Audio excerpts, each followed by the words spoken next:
So I'll try and be quick. This is going to be a quick tour of Africa. It's a pretty big place, so it'll be incredibly fast in the next 10, 15 minutes. I thought this would give a bit of perspective, out of Reading, out of Thames Valley, out of the UK, and what you can do. But we've already been to space and back, so horizon's blown, but we'll carry on.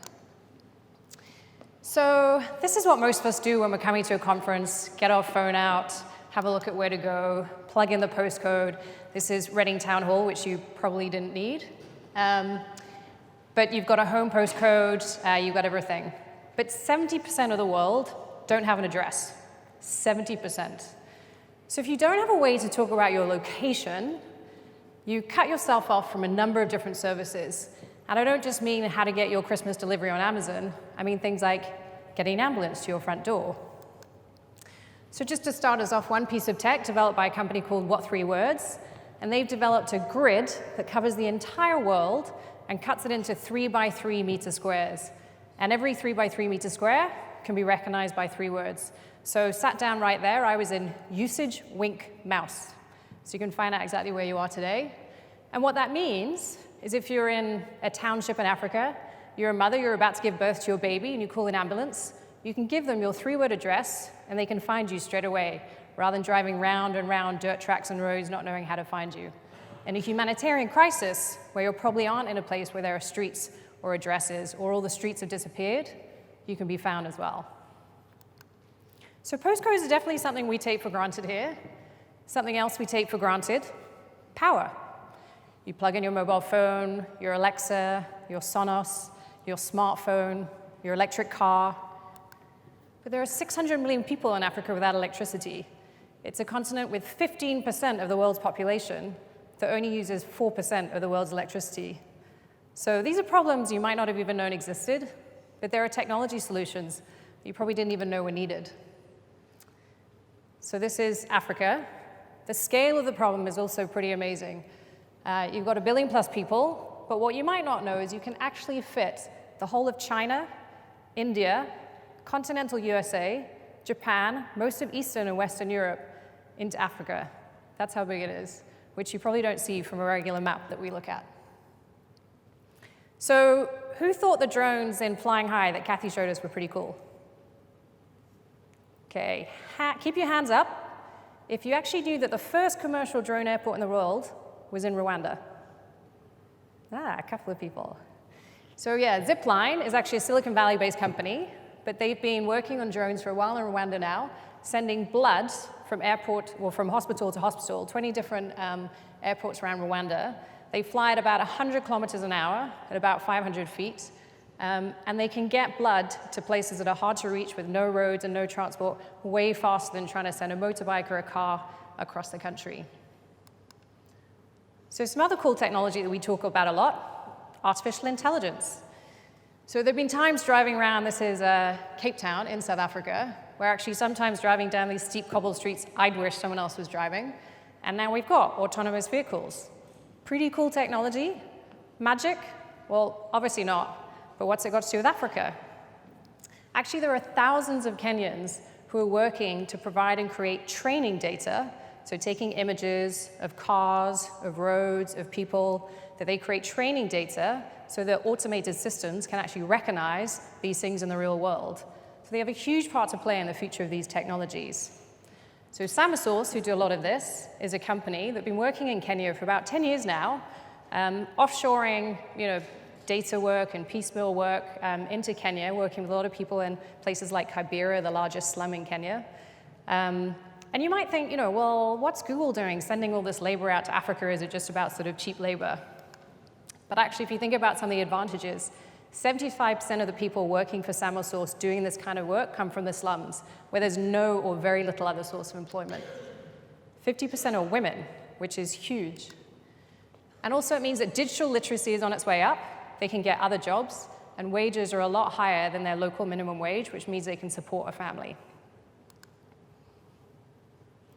So we've talked a bit about blockchain as well, crypto, things like that. A couple of things, core principles for blockchain: transparency and decentralization, which also lead to trust, which is really low in places like Africa, where there is quite a lot of corruption.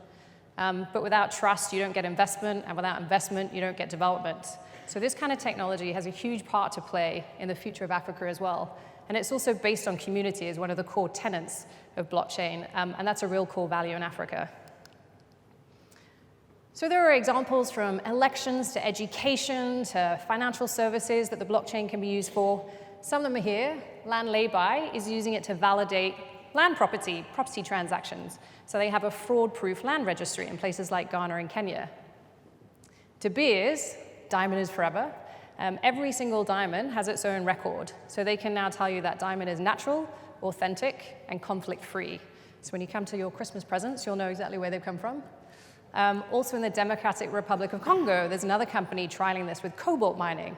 So all of that cobalt that's used to make your mobile phone batteries, your car batteries, you now know that that won't be mined by children in the DRC based on this technology. Or in Azraz, a Jordan refugee camp, the United Nations World Food Programme is using blockchain transactions to make sure that they distribute food, so every one of the tens of thousands of refugees are actually getting food. So very different uses to the kind of stuff we see in this market. But it doesn't all have to be super high-tech and edgy stuff. Some of the really simple technology can go a long way and do a lot for good in certain industries. So agriculture, for example. WeFarm is quite an established startup now who do simple advice to farmers on local market rates so they can sell their produce at the best rate, just using simple text on a mobile phone, wherever you are. IBM is providing IoT sensors for farmers who have to go away from their farm, go to the city, go somewhere else, and they can still monitor their irrigation equipment, the water levels, what's going on in the farms while they're away.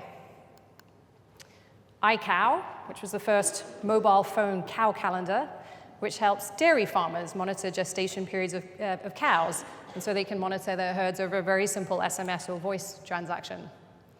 Talked a lot about drones, and again, using this for precision farming, so farmers can look at disease or weeds or damage after storms or floods, using drones, which is a lot better than very, very high distance satellite imagery on their farms.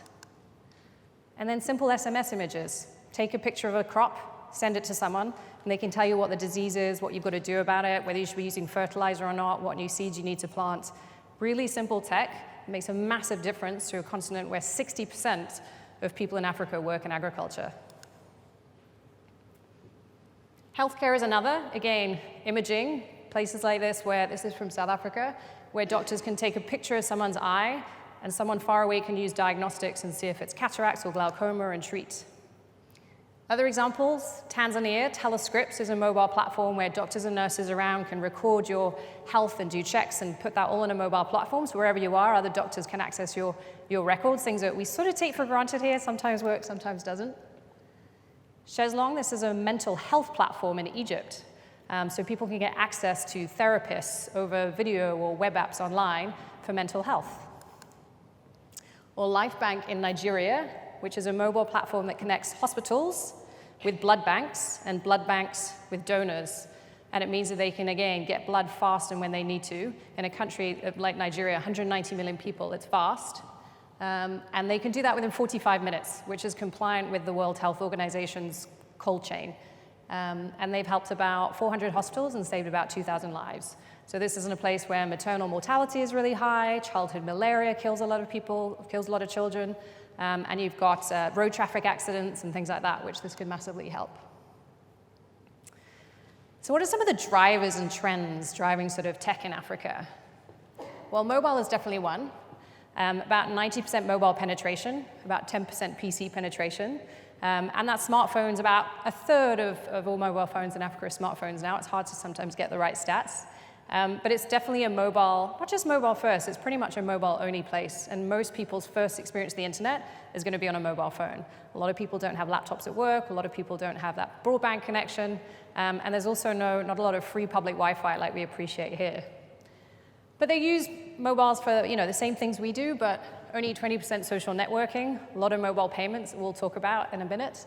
But also just information access, where there's not necessarily a free press or access to job information, health information, education information. It's a huge, life-opening device for a lot of people.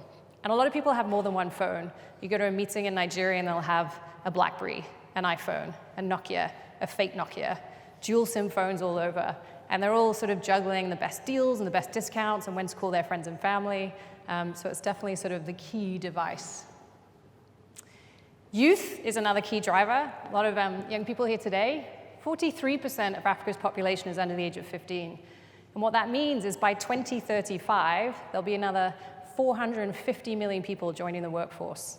So if you think about the kind of work that Samasource is doing and the number of people moving into the workforce, but with different technologies, different industries, a whole different way of life, it's a huge opportunity. And just like here, young people are super entrepreneurial, really optimistic about their future, want to solve problems that they're experiencing in their own country and around the continent and around the world as well. So very similar appetites, very similar experience, just at massive scale.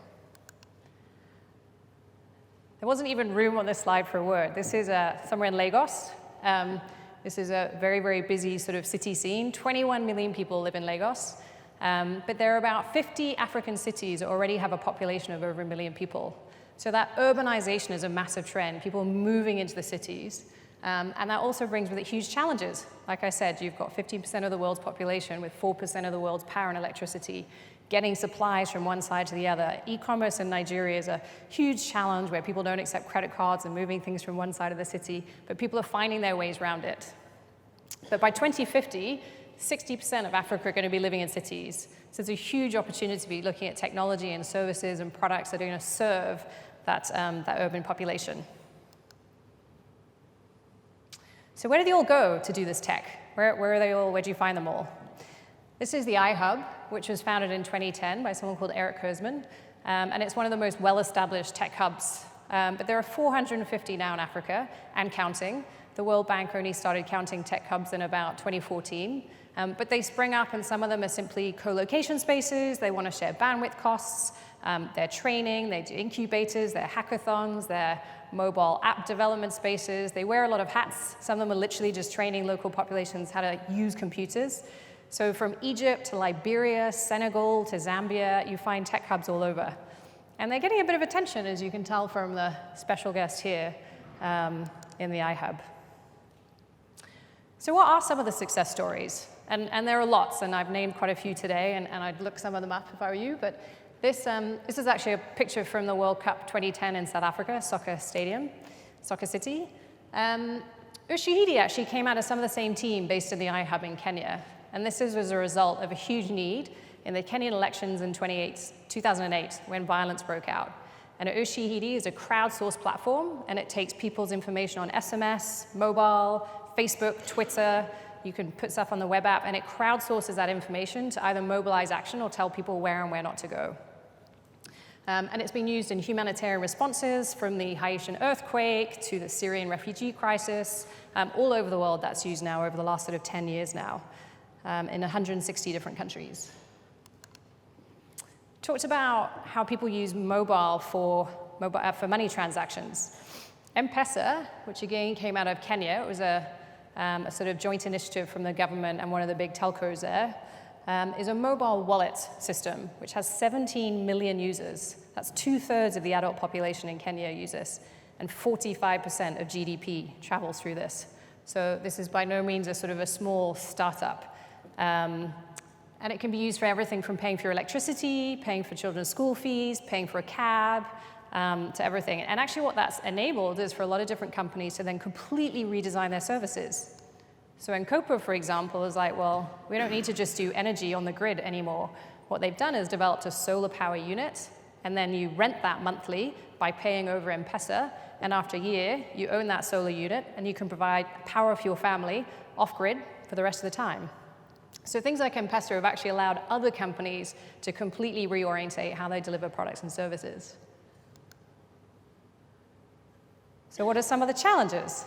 Because there are still some. Still a huge digital divide in who has access and who doesn't. And in some areas, for example, in South Africa, people spend up to 30% of their wages on airtime. It's prohibitively expensive for a lot of people.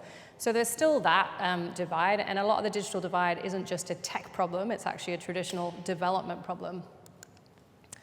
There's still a huge gender divide, which is why it's great seeing places like Samasource, who have 50% women, 50% men working there to include digital literacy. But women are 14% less likely to own a mobile phone in Africa, which is one of the places where having that device probably makes the most difference to an individual in terms of access to information, jobs, healthcare, that sort of thing. And also power. Talked a little bit about power, but without electricity, you can't charge your phone, you don't have access. Without being digitally literate, you can't access external markets and export products and services. And without infrastructure, it's really hard to actually get cables and actually get that access as well. So there's still a power divide in Africa. But just to finish up, this is a picture that you might have seen before. And this is a view of Africa, and you can see the rest of the world nicely lit up, lots of lights, lots going on, lots of exciting stuff. And I look at this in a little bit of a different way. And I think if you're looking at applying your technical skills or your appetite for digital and looking at some place to do tech for good, it's actually in the dark that some of the best ideas come from. And it's actually in those corners where innovation thrives. And so just want to consider, if you're looking at that, to look here. Thanks.